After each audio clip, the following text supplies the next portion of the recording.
आपका chapter number first है जिसका नाम है इंट्रोडक्शन टू कंपनी लॉ। इस चैप्टर को हम स्पीड में रैपिड रिवीजन के नाम से रिवाइज करेंगे। इसका नाम जो होगा रैपिड रिवीजन होगा और हम कोशिश करेंगे कि maximum to maximum concepts minimum time में रिवाइज करें। उससे पहले मैं आपको ये भी बता देती हूँ कि जो बच्चे जून में एग्जाम देने वाले हैं उनके लिए मोस्ट इंपॉर्टेंट टॉपिक्स कौन कौन से हैं। Topic number 1 doctrine of lifting और piercing of corporate veil. Topic number 2 doctrine of alter ego. Topic number 3 false certification. Topic number 4 illegal association section 464। ये टॉपिक ऐसे हैं जो एग्जाम के लिए हाईली एक्सपेक्टेड टॉपिक्स हैं। ये तो आपको छोड़ना ही छोड़ना नहीं है, करना ही है। और अब हम रिवीजन वैसे कोशिश करेंगे तमाम चैप्टर को कम से कम टाइम में रिवाइज कर सके। सबसे पहले प्रोविजन की बात करते हैं। Doctrine of ultra vires. जितने भी बच्चे बैठे हैं सब बच्चे क्रक्स समरी से ही रिवाइज करेंगे। आपके बुक के अंदर जो इंसर्टेड क्रक्स समरी है वो इसीलिए है ताकि हम पूरे चैप्टर को फास्ट फॉर्म में रिवाइज कर सके। तो हम अपनी क्रक्स समरी की हेल्प से ही इसको रिवाइज करेंगे। अब हम देखते हैं सबसे पहले अल्ट्रा वायरस कंपनीज एक्ट। लेकिन उससे पहले हम ये समझेंगे what do you mean by the ultra vires. तो देखिए अगर हम बात करें अल्ट्रा वायरस का मतलब होता है बियॉन्ड दी पावर्स। अब वो पावर्स कहाँ कहाँ पे होती है, वो कंपनीज एक्ट में भी होती है, वो एमओए में भी होती है, वो एओए में भी होती है और डायरेक्टर्स की अपनी पावर्स भी होती है। तो अल्ट्रा वायरस तो कंपनीज एक्ट भी हो सकता है, अल्ट्रा वायरस तो एमओए भी हो सकता है, अल्ट्रा वायरस तो एओए भी हो सकता है, अल्ट्रा वायरस तो डायरेक्टर्स पावर भी हो सकता है। सो कंपनीज एक्ट के अंदर एक सेक्शन नंबर 6 है। सेक्शन 6 का ओवरराइटिंग इफेक्ट है over any documents either the MOA, AOA और any agreement और resolution। मतलब सेक्शन 6 ये कहता है कि कंपनीज एक्ट को ओवरराइड करके आप किसी भी डॉक्यूमेंट के अंदर उनके अगेंस्ट नहीं लिख सकते। अगर आपने ओवरराइड करके कुछ भी मेंशन किया तो उसका इफेक्ट नहीं रहेगा और वो हो जाएगा नल एंड वॉइड। अब हम देखते हैं इसमें कौन कौन से सेक्शंस का कनेक्शन है। तो एक तो हमारे सामने आता है सेक्शन नंबर 6 जिसके अंदर यही है कि कंपनीज एक्ट का ओवरराइडिंग इफेक्ट है। एक आता है हमारा सेक्शन नंबर 41C जिसके अंदर ऑब्जेक्ट क्लोज डिफाइन किया। गोइंग बियॉन्ड दिस वो क्या माना जाएगा, अल्ट्रा वायरस MOA। एक हमारे सामने आता है section number 5 that is to be article of association का सेक्शन है। पहले सेक्शन MOA का होता है, उसके पीछे पीछे सेक्शन AOA का होता है। Can be alter to ratify acts beyond AOA। इन्होंने यहाँ पे कहा कि जो आर्टिकल ऑफ एसोसिएशन उसके अंदर इंटरनल रूल्स एंड रेगुलेशंस हैं, कैन बी ऑल्टर हो सकते हैं, रेटिफाई हो सकते हैं अगर एओए के बाहर है लेकिन एमओए के अंदर है। फिर उसके बाद यहाँ पे कनेक्शन सेक्शन 181 चैरिटेबल कॉन्ट्रीब्यूशन का भी आया है। 5% तक अलाउड होता है, उसके बाहर जाके मतलब बोर्ड की पावर्स नहीं होती हैं। आप एडवांस कंपनी लॉ में से डिस्कस करोगे। अब हम यहाँ पे बात करते हैं अल्ट्रा वायरस कंपनीज एक्ट के। Act beyond the companies act provision क्या रेटिफाई हो सकता है, आंसर इज नो। रेटिफाई का मतलब होता है आपने एक्ट एक्सरसाइज किया, आपकी पावर्स नहीं थी, बाद में जाके आपने अप्रूव कर लिया, नॉट पॉसिबल। वॉइड है और उसकी कोई रेमेडी भी नहीं है। Ultra vires MOA act outside companies object clause, आप इसे रेटिफाई नहीं करा सकते, वॉइड है और नॉन एनफोर्सेबल है। Ultra vires AOA act beyond internal rules लेकिन within the power of MOA ये रेटिफाई हो सकता है AOA में अमेंडमेंट करके। अल्ट्रा वायरस डायरेक्टर्स एक्ट जो है डायरेक्टर की पावर के बाहर जाके है लेकिन कंपनी की अथॉरिटी के अंदर है, रेटिफाई हो सकता है in general meeting by passing a resolution. वैसे जनरली ये बोला जाता है कि केस लॉज याद नहीं करने, लेकिन मैं कहना चाहूँगी कि आप ये एक फेमस केस लॉ है, आप इसे ज़रूर याद करना। That is to be Ashbury railway carriage and iron company limited versus Riche. तो यहाँ पे इंटरप्रिटेशन की जाती है और जो आप एक्ट या एग्रीमेंट एक्सरसाइज कर रहे हो, एग्रीमेंट करने जा रहे हो, वो मेन ऑब्जेक्ट के इंसिडेंटल और एंसिलरी होना चाहिए, ऑब्जेक्ट के बाहर जाकर नहीं होना चाहिए। अगर ऑब्जेक्ट के बाहर जाकर होगा तो वो क्या हो जाएगा, नल एंड वॉइड। इसी तरीके से बच्चों ये एक डॉक्ट्रिन ऐसी है जो कि मैंने जैसे कि बताया आपके अटेम्प्ट के लिए काफ़ी ज़्यादा इंपॉर्टेंट है। फिर हम यहाँ पे क्रक्स समरी से ही रिवाइज करेंगे। तो केस का नाम क्या है, एशबरी रेलवे कैरेज। थोड़ी सी स्पीड भी ज़्यादा होगी, नॉर्मल क्लास में तो बहुत टाइम लगा, 60 नंबर का चैप्टर है ये, लेकिन हम यहाँ पे एग्जाम पॉइंट ऑफ व्यू से अपनी तैयारी करेंगे। दूसरा यहाँ पे जो इस कंपनी का जो इशू था, मतलब मेन काम था, वो इन्होंने क्या किया, फाइनेंसिंग करी रेलवे कंस्ट्रक्शन की इन बेल्जियम, जो कि कंपनी के ऑब्जेक्ट के बाहर था और ये अल्ट्रा वायरस माना गया। कोई भी एक्ट एमओए के बाहर जाके अगर आप करोगे एक्सरसाइज तो वो रेटिफाई नहीं हो पाएंगे। इसी तरीके से बच्चों अब हम ऐश्वर्य, क्योंकि एक इंपॉर्टेंट केस लॉ था तो मैंने आपको बताया, अब हम यहाँ पे एक अल्ट्रा वायरस बोरोविंग की भी बात करेंगे कि what do you mean by the ultra vires borrowing. और पेज नंबर मैं आपको बता देती हूँ कि अल्ट्रा वायरस बोरोविंग कहाँ पर है, क्योंकि हमें पूरा का पूरा जो चीज़ें रिवाइज करनी है वो आपकी कहीं ना कहीं मेन जो है वो आपका पेज नंबर 13 पे है, ultra virus borrowings. Ultra vires borrowings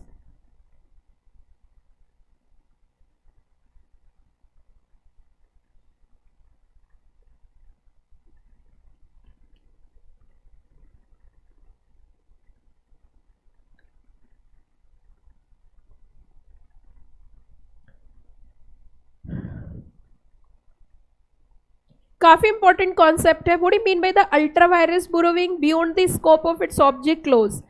यहाँ पे कोई भी लीगल रिलेशनशिप क्रिएट नहीं होता है, मतलब कोई भी डेटर क्रेडिटर रिलेशनशिप नहीं आता। If company borrow money for purpose not authorise by its, किसने ऑथराइज नहीं करी, एमओए ने। इसका एकदम साफ लॉजिक है, जब भी कभी कोई कंपनी के साथ कॉन्ट्रैक्ट करता है तो उसके डॉक्यूमेंट्स को देख के करता है। उसके बाहर जाकर अगर आप कुछ काम कर रहे हो तो चाहे शेयर होल्डर्स भी अप्रूव कर रहे हैं तो वो शेयर होल्डर्स के फेवर में हो सकता है, लेकिन क्रेडिटर के फेवर में नहीं हो सकता है। तो इट मीन्स जुडिशियल व्यू अगर हम देखें तो यहाँ पे इन्होंने कहा अनऑथराइज एक्सेप्टेंस ऑफ डिपॉजिट। अगर आप किसी भी तरीके से बोरोविंग्स जो है अनऑथराइज करोगे तो इन्होंने कहा if transaction fall with in the object तो वो वैलिड होगा।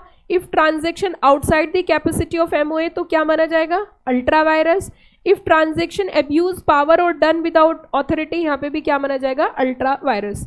लेकिन इसमें दो तरीके की पावर ऐसी है जो इम्प्लाइड फॉर्म में है और एक्सप्रेस है।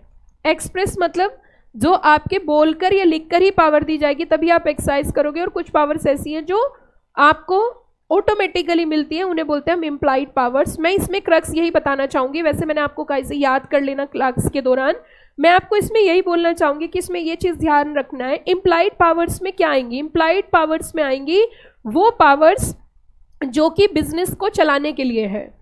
कोई भी एक्सट्रीम वर्क कर रहे हो, एक्सपेंशन कर रहे हो, रिकंस्ट्रक्शन कर रहे हो, सेल कर रहे हो, एग्रीमेंट कर रहे हो, वो इम्प्लाइड पावर्स में कवर नहीं होगी। सेल ऑफ अंडरटेकिंग वगैरह वो सारी की सारी आपकी एक्सप्रेस पावर्स होंगी, जो कि बुक के अंदर बड़े ही सुंदर तरीके से हमने मेंशन कर रखा है। Powers not implied, powers implied. उसके बाद थोड़ा सा हम इसमें आगे बढ़ेंगे और अगले कॉन्सेप्ट की ओर हम चलेंगे। What is the effect of ultra vires transaction. I think आपका पेज नंबर 15 होगा, अल्ट्रा वायरस ट्रांजेक्शन पेज 15 है। Effect of ultra vires transaction page number 15। सबसे पहली चीज, जब भी कभी अल्ट्रा वायरस ट्रांजेक्शन होगा तो क्या माना जाएगा, void ab initio, ratify possible नहीं है, स्टे ले सकते हैं, इंजंक्शन जो कि बहुत डिटेल में मैंने बताया कि स्टे एंड स्टॉप करा देते हैं। डायरेक्टर उसके लिए क्या हो सकता है, पर्सनली लाइबल। किसी तरीके का डेटर क्रेडिटर रिलेशनशिप नहीं मेंटेन होगा। Ultra vires torts and grants and guarantees, इसका मतलब आप यहाँ तक ये 5 पॉइंट याद कर सकते हैं। व्हाट इज द इफेक्ट, पहला void ab initio, no estoppel ratification, injunction is an remedy, मतलब स्टे ला सकते हैं। आगे हम इसमें देखेंगे फिर थोड़ा सा धीरे धीरे स्टेप बाय स्टेप, क्योंकि एग्जाम टाइम में बच्चा सारा तो नहीं पढ़ पाता, लेकिन इतना भी पढ़ ले मेन कॉन्सेप्ट्स भी तो भी काम हो जाता है। फिर उसके बाद हम इसमें आएंगे डॉक्ट्रिन ऑफ आपकी इंडोर मैनेजमेंट। अगर डॉक्ट्रिन ऑफ इंडोर मैनेजमेंट की बात करें तो पेज नंबर 17 आप निकाल लीजिए, डॉक्ट्रिन ऑफ इंडोर मैनेजमेंट, और इसकी क्रक्स समरी है पेज नंबर 18 पर। पेज नंबर 18 पर इसकी क्रक्स समरी है डॉक्ट्रिन ऑफ इंडोर मैनेजमेंट की। देखिए इंडोर मैनेजमेंट किसके फेवर में काम करता है, पहले हम ये देख लेते हैं। ये जो फेवर में काम करता है इंडोर मैनेजमेंट, आउटसाइडर्स के और अगेंस्ट है कंपनी के। इसमें ये बोला जाता है कि आपकी internal rules and regulations, internal formalities जो हैं, इंटरनल आपकी जो भी रिक्वायरमेंट थी वो आपने पूरी कर ली होगी, उसके लिए बाहर वाला जिम्मेदार नहीं होगा। तो यहाँ यही बोला जाता है, outsider can assume internal procedure are properly followed by company. Case है इसका रॉयल ब्रिटिश वर्सेस ट्रंकेट, और कई बार से ट्रंकेट रूल भी बोला जाता है। सेक्शन 176 में भी यहाँ पे सपोर्ट दी है। अगर कभी भी कब डॉक्ट्रिन ऑफ इंडोर मैनेजमेंट की मदद नहीं मिलती, अगर फॉर्जरी से है, आपको फैक्ट्स की एक्चुअल नॉलेज थी, इरेगुलरिटीज की नेग्लिजेंस है और एक्ट क्या है अल्ट्रा वायरस एमओए, तो आपको इंडोर मैनेजमेंट की आउटसाइडर को मदद नहीं मिलेगी। और ये किसके फेवर में काम करता है, आउटसाइडर्स के। और इसका जो मेन ऑब्जेक्ट है वो आउटसाइडर्स अगर गुड फेथ में वर्क करते हैं तो उनकी हेल्प मिलेगी। इसके कुछ एक्सेप्शंस भी दिए गए हैं इंडोर मैनेजमेंट के, जो कि मैंने अभी ऊपर बता दिए थे। तो पेज नंबर 20 पे इसकी क्रक्स समरी हमने बना रखी है, जिससे हम एक्सेप्शंस वन शॉट पढ़ सकते हैं एक ही टेबल से। पेज नंबर 20 पे इसकी क्रक्स समरी है। This is a crux summary, exception to indoor management. Knowledge of irregularity, अगर आपको पहले से जानकारी थी, आपने एमओए प्रॉपरली नहीं पढ़े, फॉर्जरी करी गई है, कंसेंट नहीं है, आपको सस्पिशियस था लेकिन आपने लापरवाही करी, कोई एजेंसी रिलेशन नहीं है और आपने प्री कंडीशंस फुलफिल नहीं करी हैं, फिर उसके बाद हम आगे बढ़ेंगे। जो बच्चे दिसंबर में एग्जाम देना चाहते हैं उनके लिए इंडोर मैनेजमेंट काफ़ी इंपॉर्टेंट कॉन्सेप्ट है। उसके बाद हम चले थे बच्चों doctrine of constructive notice. Constructive notice is just opposite of indoor management. इसकी क्रक्स समरी दे रखी है हमने पेज नंबर 22 पे। तो आप पेज नंबर 22 जब निकालोगे तो उस पर कंस्ट्रक्टिव नोटिस की समरी आपके सामने नजर आ जाएगी, जो कि हम एक रैपिड रिवीजन के टाइम पर ही यूज करेंगे। तो अगर हम कंस्ट्रक्टिव नोटिस का फेवर और अगेंस्ट अगर समझें तो constructive notice is just opposite of indoor management है। कंस्ट्रक्टिव नोटिस के केस में फेवर करती है कंपनी की और अगेंस्ट है आउटसाइडर की। मान लिया जाता है कंपनी के जो दो इंपॉर्टेंट डॉक्यूमेंट है एमओए और एओए आपने रीड कर रखे हैं केयरफुली, अगर आपने वो नहीं पढ़े और उसके बाद आप कॉन्ट्रैक्ट कर लेते हो तो कंपनी उसके लिए बाउंड और लाइबल नहीं होगी। तो ये लीगल प्रिजम्पशन है, outsider have read and understood MOA. Legal status MOA और आर क्या है, public document protection, protect the company from unauthorized act by outsider, limitation does not protect outsider who ignore legal procedure। relation क्या है, opposite है किसके, doctrine of indoor management। अगले topic की अगर हम बात करें that is doctrine of alter ego. Page number 23 पे इसकी समरी टेबल दी हुई है, क्रक्स समरी दी हुई है पेज नंबर 23। पेज नंबर 23 के लास्ट में हमने इसकी समरी टेबल बना रखी है। Doctrine of alter ego meaning treating company and person controlling at the same. Company और उसको जो कंट्रोल कर रहे हैं और कंपनी दोनों को सेम माना जाता है।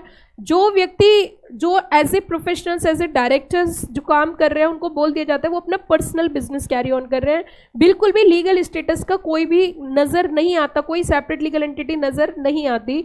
वहन where control is totally and corporate identity का क्या किया जा रहा है, मिस यूज किया जा रहा है। तो इसका मतलब ऑल्टर ईगो जो है ब्रेक करती है लीगल शील्ड, जो कंपनी के आड़े में आके कंपनी की प्रोटेक्शन में आके आप जो गलत एक्ट कर रहे हो वो प्रोटेक्शन खत्म कर ली जाती है और आपको रिस्पॉन्सिबल कर दिया जाता है। तो कहीं ना कहीं हमने यहाँ पे जो है ये डॉक्ट्रिन ऑफ ऑल्टर ईगो के बारे में समझा। उसके बाद अगली डॉक्ट्रिन आती है डॉक्ट्रिन ऑफ लिफ्टिंग और पियर्सिंग ऑफ कॉर्पोरेट व्हील। अगर डॉक्ट्रिन ऑफ लिफ्टिंग और पियर्सिंग ऑफ कॉर्पोरेट व्हील की हम बात करें बच्चों तो कहीं ना कहीं इसके लिए ये एक बहुत इंपॉर्टेंट डॉक्ट्रिन है जो कि लगभग एग्जाम में बहुत बार पूछते ही हैं और पूछी जाती है। और इसको मैं बिना समरी के ही आपको पूरा क्लियर कर देती हूँ। सबसे पहले what do you mean by the corporate personality. Corporate personality का मतलब company having its own personality which is different from its members, directors and promoters. Company having its own personality which is non as corporate personality. But in some of the situations and circumstances exist, तो ये corporate personality हटा दी जाती है, जिसे हम कहते हैं पर्दे को बेपर्दा ना कर दूं, लिफ्टिंग मेरा नाम नहीं। कहीं ना कहीं हम यहाँ पे देखेंगे क्या लिफ्टिंग हर सिचुएशन में हो सकती है, क्या किसी भी सिचुएशन में लिफ्टिंग कैरी ऑन हो सकती है, तो इन्होंने कहा बिल्कुल भी नहीं है, ऐसा नहीं है। इसके दो सिचुएशन सर्कमस्टांसेस है, एक तो स्टैट्यूटरी रिकॉग्निशन और दूसरे judicial decided cases. Statutory recognition के अंदर आपका मैंने इसमें मेंशन भी कर रखा है, एक है सेक्शन 77, दूसरा सेक्शन 251 सबसेक्शन 1, तीसरा सेक्शन नंबर 339। ये कुछ ऐसी स्थिति है जहां पर पहली स्थिति आपने कंपनी इनकॉर्पोरेट करी on the basis of wrong information and fake documents, तो आपकी लायबिलिटी अनलिमिटेड हो सकती है। दूसरी यहाँ पे सेक्शन 251 सबसेक्शन 1 में अगर आपने कंपनी को फ्रॉडलेंट तरीके से अप्लाई किया है नाम हटवाने के लिए, स्ट्राइक ऑफ करने के लिए, तो भी आपकी सेपरेट लीगल एंटिटी डिसरिगार्ड हो सकती है। 339 अगर वाइंडिंग अप आदेश आ चुका है उसके बाद आप जो है कुछ गलत एक्टिविटीज कैरी ऑन कर रहे हैं, फ्रॉडलेंट एक्टिविटी कर रहे हैं ताकि क्रेडिटर्स को पैसा ना देना पड़े, तो भी आपकी लाइबिलिटी जो है अनलिमिटेड कर सकते हैं और सेपरेट लीगल एंटिटी डिसरिगार्ड हो सकती है।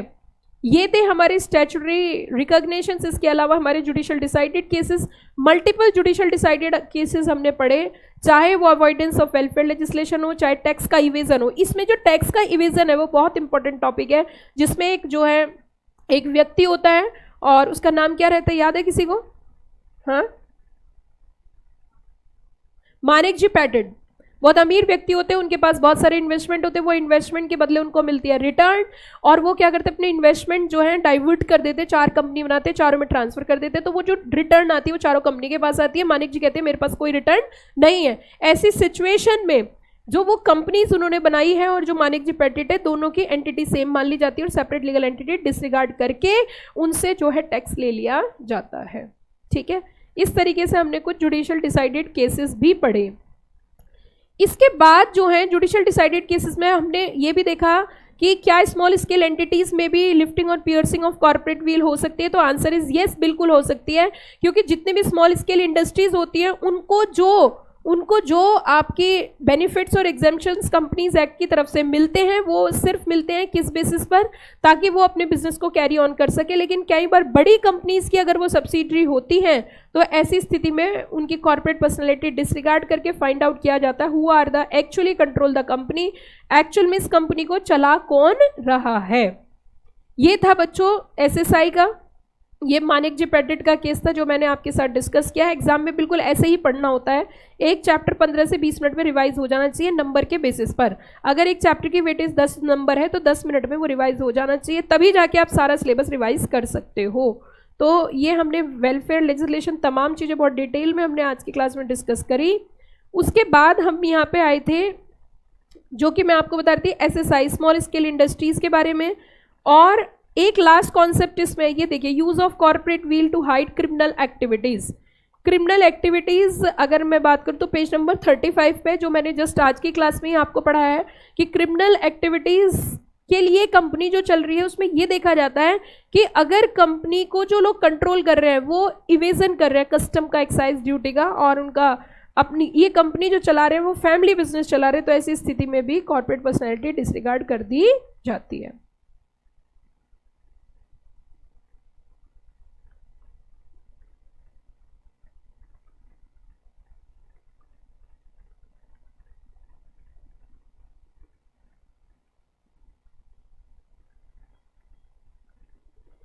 उसके बाद बच्चों आप ई गवर्नेंस की तरफ बढ़ो, तो ई गवर्नेंस में जून अटेम्प्ट के लिए मोस्ट इंपॉर्टेंट टॉपिक जो है वो एक तो है आपकी प्री सर्टिफिकेशन, भी मैंने बताया आपको, और एक आपका है फॉल्स सर्टिफिकेशन। पहले मैं पूरा ही टॉपिक आपको कवर करते हुए लेके चलती हूँ। MC 21 के अपने कुछ फायदे हैं जिसमें कि स्मार्ट है, सिंपल है, मोरल, अकाउंटेबल, रिस्पॉन्सिबल, और साथ में क्या है बच्चों, ट्रांसपेरेंट है। साथ में क्या बोला मैंने, ट्रांसपेरेंट है। MCA जब आया तो उससे ना इजी एसेस हो गए सर्विसेज के लिए। स्टार्टिंग में जब MCA इंट्रोड्यूस किया गया था तो प्रोफेशनल्स अवेयर नहीं थे नई सेटअप से, तो उसके लिए इन्होंने सेंटर्स खोले थे, है ना। उसके लिए इन्होंने अपने क्या किए थे, सेंटर्स ओपन किए थे, जिन सेंटर्स पे जाके आप इजीली अपना क्या करा सकते हो, फाइलिंग कर सकते हो या हेल्प ले सकते हो। फिर धीरे धीरे कुछ प्रोफेशनल्स ने भी वो सेंटर खोलने स्टार्ट कर दिए, प्रोफेशनल्स ने भी सेंटर खोले। प्रोफेशनल्स अपने अपने क्या ले रहे थे, चार्जेस ले रहे थे। तो यहाँ पे जो है मैंने आपको बेसिकली पहले भी बताया था कि इनिशियल्स में जब भी कभी कोई नया कॉन्सेप्ट आता है तो हर व्यक्ति उस चीज़ से अवेयर नहीं होता है कि क्या क्या काम होना है, किस तरीके से काम होना है, ठीक है। तो उसके लिए जो है धीरे धीरे स्टेप बाय स्टेप जब हम आगे बढ़े तो सब लोग प्रोफेशनल्स ट्रेंड हो गए, तो वो सेंटर्स क्या कर दिए गए, बंद कर दिए गए। बता सकते हो उन सेंटर्स का नाम क्या था, मैंने बहुत अच्छे से क्लास में पढ़ाया आपको, कौन बताएगा? सारे बच्चों को मैंने बहुत अच्छे से डिटेल में समझाया हुआ है, कौन बताएगा, फटाफट से बताइए जल्दी से। हाँ जी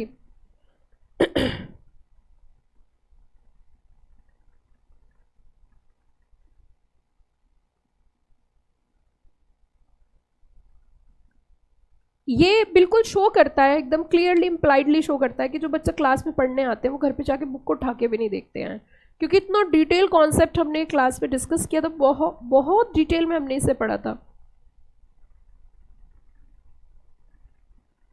एक तो थे CFC, सर्टिफाइड फाइलिंग सेंटर्स, जो प्रोफेशनल्स क्या कर रहे थे, हेल्प कर रहे थे, प्रोफेशनल्स ने अपने सेंटर्स ओपन किए थे, जिसको हमने क्या बोला था, CFC, certified filing centres, page number 53, certified filing centres page number 53 पे है।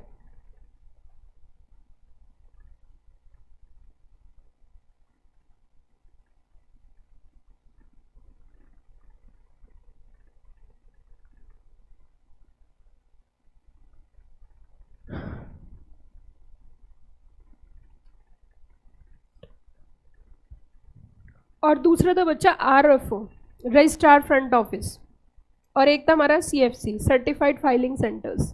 ठीक है, ये दोनों याद रखना।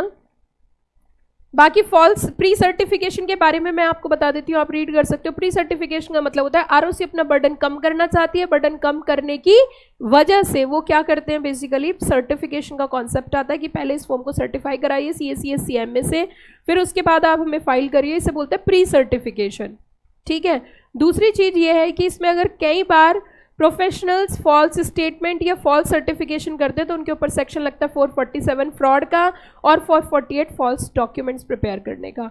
ये था हमारा इंपॉर्टेंट रिवीजन चैप्टर के अकॉर्डिंग, एग्जाम ओरिएंटेड, और नाम है इसका रैपिड रिवीजन, जो कि आपके अटेम्प्ट के लिए मैंने पहले चैप्टर को कवर किया। ठीक है बच्चों, ये था बिल्कुल exam oriented revision. Thank you.